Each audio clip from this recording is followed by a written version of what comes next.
एक छोटे से गांव में रवि नाम का एक लड़का रहता था। उसके घर की हालत बहुत खराब थी। पढ़ाई के लिए न किताबें थीं न ठीक से रोशनी। रात को वह एक छोटे से दिए की रोशनी में पढ़ता था। एक दिन किसी ने उससे मजाक में कहा, इतने छोटे दिए से तुम क्या रोशन कर लोगे? बड़े सपने देखने से क्या फायदा? रवि मुस्कुराया और बोला, दिया छोटा है लेकिन अंधेरा हटाने के लिए काफी है। वह रोज मेहनत करता रहा।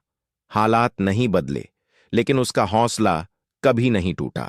सालों बाद वही रवि अपने गांव का पहला इंजीनियर बना। जब वह वापस लौटा तो पूरे गांव की पढ़ाई के लिए एक बड़ा पुस्तकालय बनवाया। लोगों ने उससे पूछा, तुम्हें इतनी ताकत कहां से मिली? रवि ने वही दिया हाथ में लेकर कहा, जो खुद जलना सीख लेता है वही दूसरों की जिंदगी रोशन कर सकता है। सीख। हालात चाहे कितने भी कठिन हों, अगर हौसला जिंदा है तो सफलता दूर नहीं रहती। छोटा कदम भी बड़ी मंजिल की शुरुआत हो सकता है। बहुत समय पहले की बात है। घने जंगलों के बीच बसा था एक छोटा सा गांव। नाम था पीपल वाला गांव। गांव का नाम इसलिए पड़ा क्योंकि वहां एक बहुत पुराना पीपल का पेड़ था। इतना पुराना कि उसकी जड़ें जमीन से निकलकर सांपों जैसी दिखती थीं। दिन में वह पेड़ बिल्कुल सामान्य लगता था, लेकिन रात में उसके पत्ते बिना हवा के हिलते थे। अंदर रहा सारा गांव का डर। पीपल वाले गांव में सूरज ढलते ही एक नियम था, सूरज डूबते ही कोई घर से बाहर नहीं निकलेगा। अगर कोई पूछता क्यों, तो बुजुर्ग बस इतना कहते, पीपल के नीचे वो रहती है। कोई उसका नाम जोर से नहीं लेता था। सब उसे कहते थे चुड़ैल। दोस्त। गांव में 3 बच्चे रहते थे। राजू, बहादुर बनने की कोशिश करने वाला। गुड़िया, समझदार और तेज दिमाग। मोनू, डरपोक लेकिन दिल का साफ। तीनों को चुड़ैल की कहानियां मजाक लगती थीं। राजू बोला, अरे ये सब डराने की बातें हैं।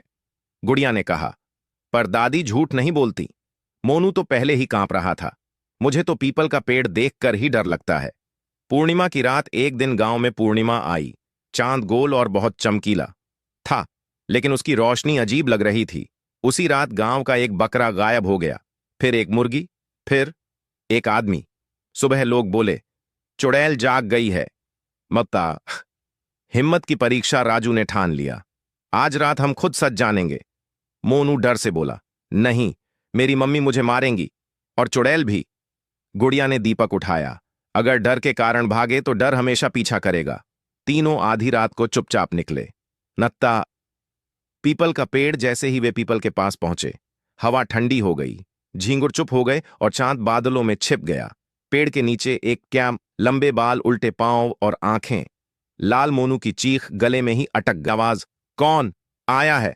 आवाज ऐसी थी जैसे कई आवाजें एक साथ बोल रही हों। गुड़िया ने कांपते हुए पूछा, तुम कौन हो? परछाई आगे बढ़ी। अब साफ दिख रहा था। सफेद साड़ी, चेहरा आधा जला हुआ और बाल जमीन तक लटकते हुए। चुड़ैल हंसी। हंसी नहीं थी, हड्डियों की खड़खड़ाहट थी। मैं इस गांव की थी। मेरा नाम था सरस्वती, उसने बताया। बरसों पहले गांव वालों ने उसे चुड़ैल कहकर पीपल के नीचे जला दिया था, सिर्फ इसलिए क्योंकि वह अलग थी। अब मैं हर पूर्णिमा को इस गांव से कुछ ले जाती हूं। गुड़िया आगे बढ़ी, अगर आपको इंसाफ चाहिए तो डर क्यों फैलाती हो?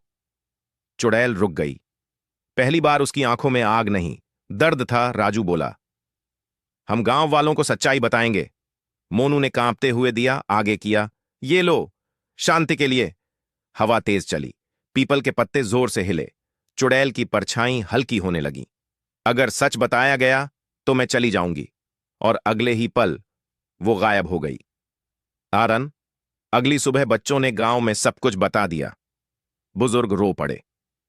पीपल के नीचे एक छोटा मंदिर बना। उस दिन के बाद कोई गायब नहीं हुआ।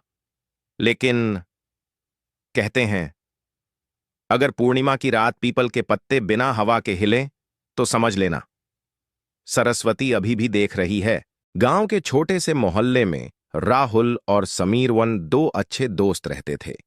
दोनों का सपना था अपना खुद का बिजनेस खोलने का, लेकिन पास में पैसे कम थे और कोई बड़ा स्टोर किराए पर लेना भी मुश्किल था। एक दिन दोनों ने सोचा, क्यों ना कुछ ऐसा शुरू करें जो छोटा हो लेकिन लोगों को पसंद आए। तभी उन्हें द चाउमिन रेडी मौत खोलने का आइडिया आया। हमारी चाउमिन में स्वाद होगा, प्यार होगा और हंसी भी, राहुल बोला। दोनों ने मिलकर छोटा सा टिन का स्टॉल ऐड बनाया। रंग बिरंगी बोर्ड पर लिखा, राहुल समीर चाउमिन हाउस, स्वाद का धमाका। पहला दिन आया। स्टॉल पर करंट कोई भी ग्राहक नहीं था। दोनों खड़े खड़े परेशान हो रहे थे। समीर ने कहा, क्या हमने गलती कर दी? राहुल बोला, नहीं यार, बस समय दो, मेहनत करेंगे तो लोग आएंगे। दोनों ने बोल पर रात रात भर नया टेस्ट ट्रायल किया, नए मसाले मिलाए और हंसते हंसते खुद चाउमिन पकाना सीखा।